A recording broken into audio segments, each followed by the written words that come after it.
Cara, Gordiola é muito bom, cara. Foi uma sacada do padrinho, né? Ontem eu tive com ele no programa da Gazeta, né? Flávio Prado. E a história foi em 2014, na Ponte. A gente chegou na Ponte para substituir o Dado.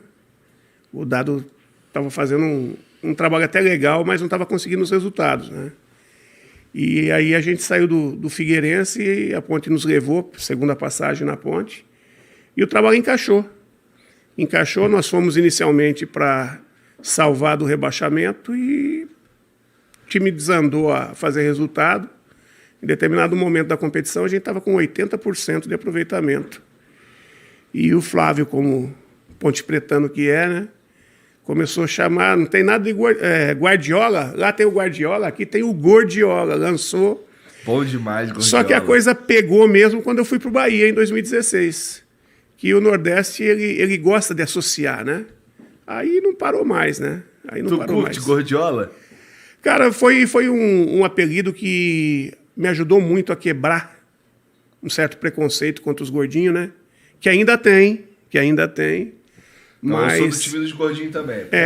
Mas ajudou a imagem do Guto, a aceitação do Guto no mercado ser mais leve, né? Fluir mais. Eu tinha também uma postura de campo que você fica carrancudo no campo, você está ali, né? Então as pessoas só me viam no campo. Não dá para ficar de risadinha no campo. Não dá para ficar de risadinha. Os caras me viam no campo e achavam que eu era aquilo ali, né? E aí o Gordiola também quebrou tudo isso aí, né? Legal. E queria falar um pouco sobre o Gordiola, sobre a carreira do Gordiola, cara. Cara, você ainda tem bastante tempo para trabalhar e tal, então você deve ter alguns planos, assim, alguns sonhos e tal. O que você quer? O que falta? Por que você quer ganhar, cara? Ganhar, a gente tem por objetivo ganhar títulos nacionais e internacionais. A gente busca ainda uma oportunidade num gigante. O que é o gigante? O gigante é aqueles que já têm a coroação de Libertadores nas costas. Então tem esse tipo de espaço. Tenho o sonho de trabalhar, já trabalhei em Portugal, na segunda liga, tenho o sonho de trabalhar no Japão. No Japão, pela cultura. Né? Tenho o sonho de trabalhar no Japão. Quem sabe aí eu consiga em algum momento. E o objetivo é estar feliz onde eu estou trabalhando, porque se eu não estiver feliz, não vai adiantar nada. Eu estou fazendo o quê? Tu quer ir pro Só Japão? passando? Porque o Japão é um país pequenininho, dá pra você estar sempre perto da tua família, que eu sei, cara. Não é? Leva a família inteira, tá sempre pertinho ali. Não, aqui no Brasil é complicado. É só eu e a esposa, porque agora os dois já estão correndo pelas pernas deles, né? Eles não vão largar a escola para ir pro Japão comigo. Então, porque isso é um problema. A gente estava conversando aqui antes de começar. Sim. Que isso é um problema. Você fica muito tempo sem ir para casa, sem ver a tua esposa e tudo mais. E eu sou um cara bem caseiro, bem família, né? Então é uma situação bastante difícil, né? Às vezes a gente não chegou nisso, até porque a gente tenta ser o mais otimista possível, né? E compensar de alguma maneira. Mas que é dolorido você tá longe, né? Fala, você já trouxe vários clubes da Série B para Série A, né? Durante sua... Quatro clubes, né? Então... 2 em Portugal também e da Série D para C o Mojimirim. Falando a Série B do Campeonato Brasileiro, né? A gente, agora que tem tanto time grande na Série B, esse ano foi um negócio absurdo, ano passado também teve bastante tal, a gente tem olhado um pouco mais, né? Você jogou Série B, Série A. O que você pode falar pra gente de diferença, assim, de uma pra outra? De como que a gente... Porque, como você falou, né? A mídia costuma ser muito superficial e querer falar de coisas que não faz ideia, né? Como, eu já vejo em transmissão assim, o jogador tá correndo, aí ele bota a mão aqui. Tipo, sentiu, sei lá. Não, isso aí é lesão de grau, isso, não sei o quê. O cara só viu um lance, o cara botou a mão ali, o cara tá querendo dar o laudo médico, sabe? Aí depois o cara joga o jogo normal, não aconteceu nada. Tem olho de raio-x ali. Pois é. Então, melhor daquelas máquinas de... Não, o cara, ele é o super-homem, ele tem a visão de raio-x. E aí o que normalmente a mídia fala é que Série B é um jogo mais físico, né? É isso que é muito falado. Como é que é a sua visão disso? Série B tem um maior equilíbrio entre o nível técnico das equipes. O que proporciona esse jogo físico é que as equipes são muito parecidas, então são detalhes mínimos que acabam fazendo toda a diferença. O poder de investimento das equipes é bem menor. Então, o nível dos jogadores que estão jogando a Série B, quem tem alguns jogadores num nível um pouquinho maior, acaba tendo uma superioridade sobre os outros, que acabam compensando no aspecto físico. Marcação forte, correr muito, jogar de forma retrancada e com reação, contra-ataque, né? Mas quem joga para subir, joga com proposição de jogo também, né? O campeonato da Série A, mais técnico, né? Bem mais técnico, com jogadores, na maioria das vezes, num platô físico mais alto, com nível técnico e físico numa condição um pouco melhor, né? Mas também tem diferença de níveis dentro da própria competição. Embora as equipes dentro de campo acabam que o Lanterna acaba ganhando do líder, mas se o líder entrar precisando do resultado e com a equipe titular completa e vindo de uma condição de descanso, é muito, muito, muito difícil, quase impossível que o Lanterna ganhe deles. Sim. Percebe? Uhum. Tem muita coisa... Depende do momento do campeonato. Do momento, do estado psicológico da equipe, da sequência da tabela, da logística. Tudo isso faz diferença. Logística do também, né? Que jogo que o cara vai fazer na frente, que equipe que ele vai colocar dentro de campo. Se ele está disputando outra competição ou não, porque você também... Está disputando outra competição ou não. Sequência de quantos jogos sucessivos você vem fazendo. Uhum. A minutagem. Daqui a pouco a minutagem dos caras está lá em cima. E não é nem a minutagem, é a quilometragem do que os caras voaram. Né? Em 19, o Sport foi vice-campeão da Série B com a gente.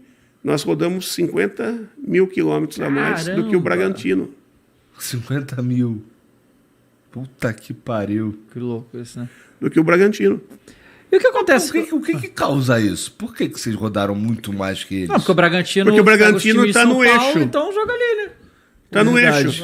É sempre menor o deslocamento. E todo time, por exemplo, os times do Ceará, contra equipes do Nordeste, não. Mas contra todas as outras equipes, ele tem no mínimo 3 horas de viagem.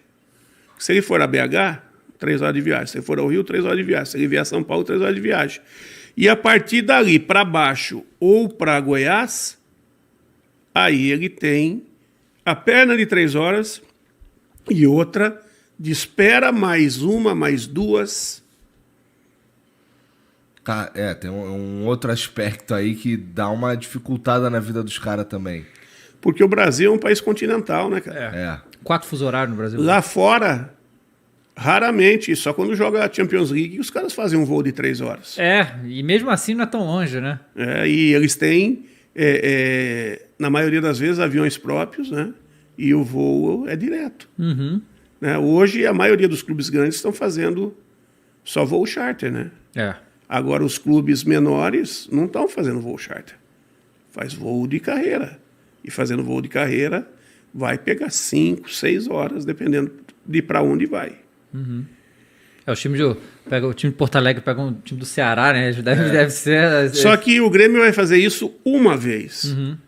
O Inter vai fazer isso uma vez. Ou 2, porque tem 2 clubes lá.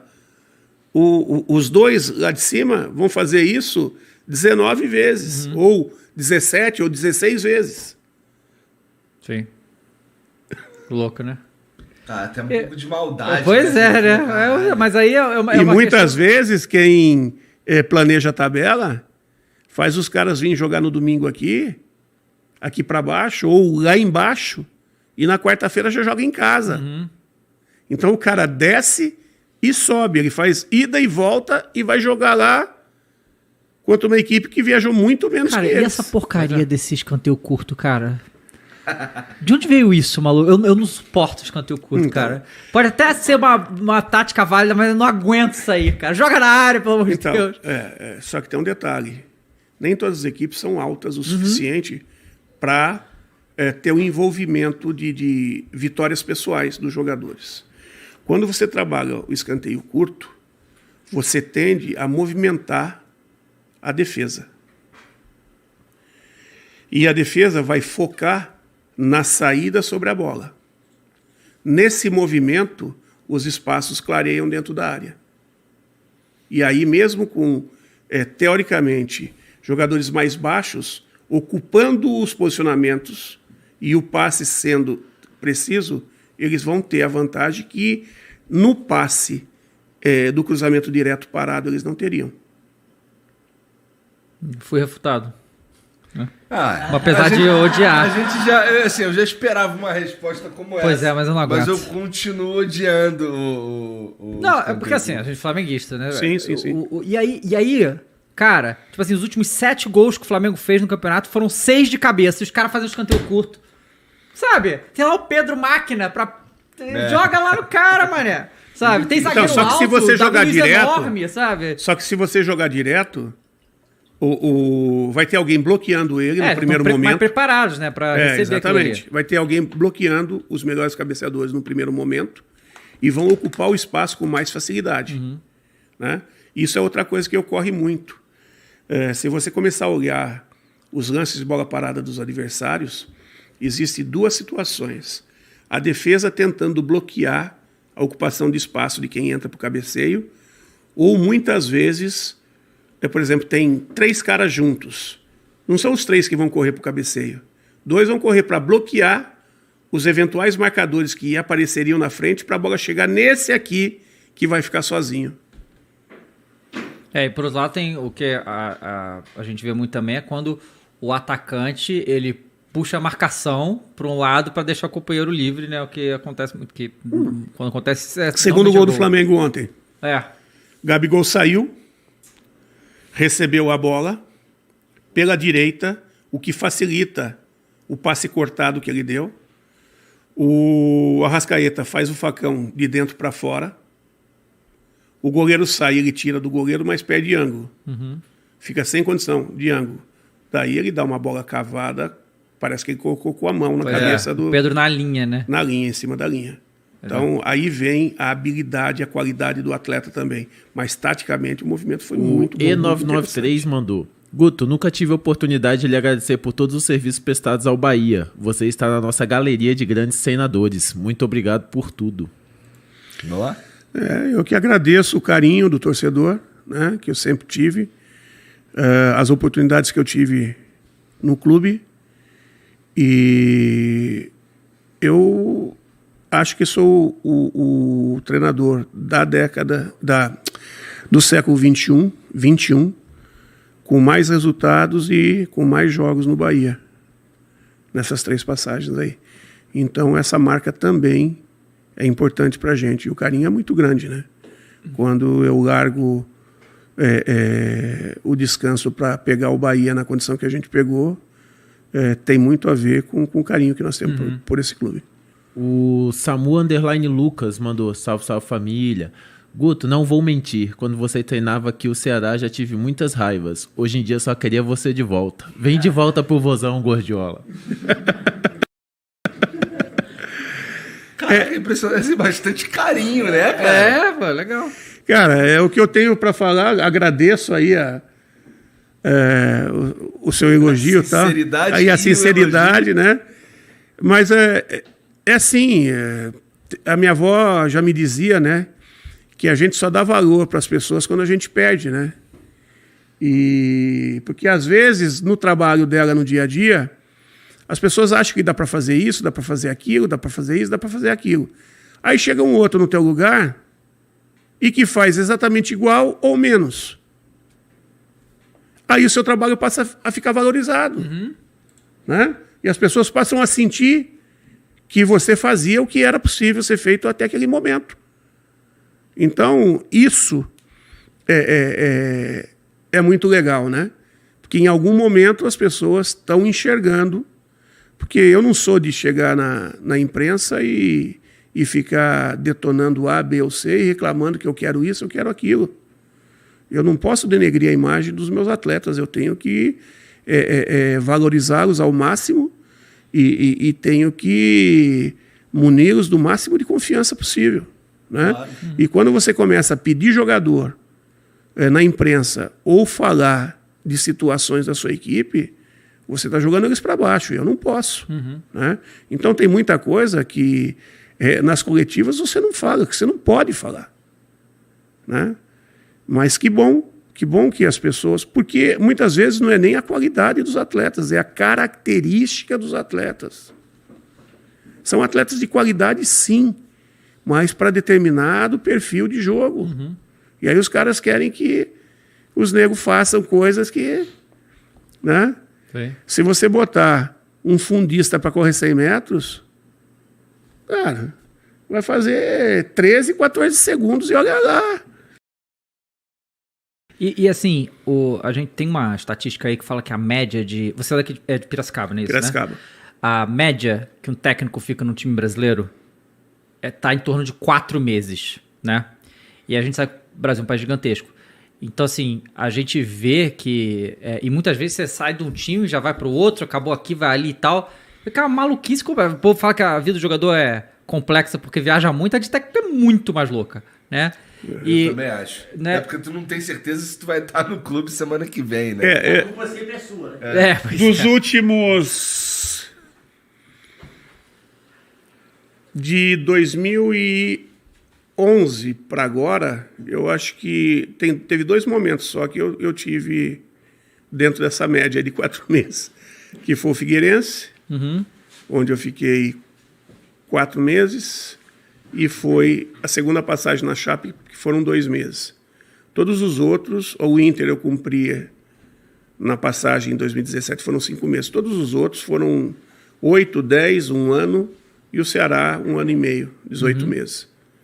Quando eu cheguei à condição do mais longevo, 18 meses, mais longevo do futebol brasileiro, é para chorar, né? Não é para se gabar, não, é para chorar. E isso é o que? É a cultura do futebol brasileiro que é assim? Porque a gente vê que...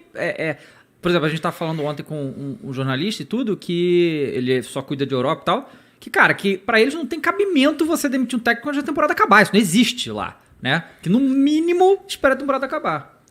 Cara, eu acho que passa sim pela cultura, mas a cultura ela é alimentada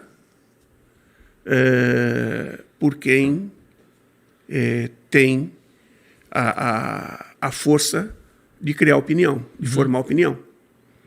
Né? Muitas vezes, em vez de tecer comentários técnicos, as pessoas começam a tecer comentários pessoais. Né? Não falam do trabalho em si, mas falam do resultado em si. É que para falar do trabalho em si, precisa ter conhecimento sobre treinamento esportivo, sobre como se treina o futebol, sobre condições táticas. E o futebol brasileiro, o povo brasileiro, né? Tem a questão da educação, né, cara? A educação nossa é problemática, né? Com certeza. Sim. O futebol é extremamente paixão. Extremamente paixão. Então não existe aquela coerência do torcedor em saber que o time dele tem limites. Quando vai para campo, ele não quer saber se o time dele é inferior ou superior ao time que está jogando. Ele quer que ganhe. E se o time não consegue ganhar, aí vem os questionamentos. E muitas vezes a culpa recai sobre quem? Sobre o treinador. Porque é mais fácil tirar 1 do que tirar 30, né? Às vezes não é nem a questão de tirar 1 ou tirar 30. É a questão só de mudar o panorama da coisa. Aí muda o panorama, começa tudo de novo lá atrás. Tem que subir todos os degraus de novo. Às vezes sobe com mais consistência, mas às vezes não sobe. Ou às vezes fica parado, ou às vezes cai. E é essa consciência que as pessoas não têm. E isso envolve danos financeiros para o clube, as indenizações que não são pagas, né? Vão ser pagas na justiça. Aí os clubes quebram por quê? Geram administrações que as coisas não são feitas com coerência, né? Você tem um X para gastar e você acaba na intenção de corrigir o caminho, digamos assim, você acaba gastando acima do que você tinha para gastar. Mas essa correção muitas vezes nem era necessária. Muitas vezes o necessário era ter personalidade e consciência do trabalho que estava sendo feito, e esperar, fortalecer quem está no comando e esperar, porque aquele momento passa. Nada é eterno. Quem está perdendo está muito próximo de ganhar, e quem está ganhando está muito próximo de perder. Então, isso passa. Às vezes você passa por aquele período de dificuldade e você sai fortalecido quando você tem respaldo. Então, o que precisa, as comissões técnicas no Brasil precisam, é de mais respaldo por parte diretiva e não transferência de responsabilidades. Que é o que normalmente acontece. O cara começa a ser cobrado, o time começa a ser cobrado. Diretoria. Porque, assim,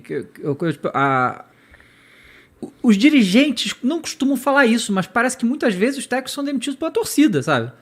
Isso aí, torcida emocional, fica puta, começa a reclamar, e o cara, pra tirar a pressão dele, vai lá e demite. Os 2 últimos clubes que eu fui demitido não foram por resultados. O primeiro clube, eu fui demitido, estava no 8º lugar, era a melhor campanha da história do clube nos pontos corridos. Só que o rival estava na 4ª colocação. E o time foi montado para jogar um tipo de jogo. E eles queriam que jogasse um outro tipo de jogo, que a gente não tinha as peças necessárias para desenvolver aquele tipo de jogo. E o último agora, a pessoa chegou querendo trabalhar com um cara que ele já estava acostumado a trabalhar. Então ele foi criando situações até que ele achou o momento de te detonar. Mas eu saí com 59,5% de aproveitamento na competição, em 14 jogos, e atualmente grande treinador, com grandes resultados na divisão e até na Série A, mas o aproveitamento dele nesse momento é de 50% em 6 partidas.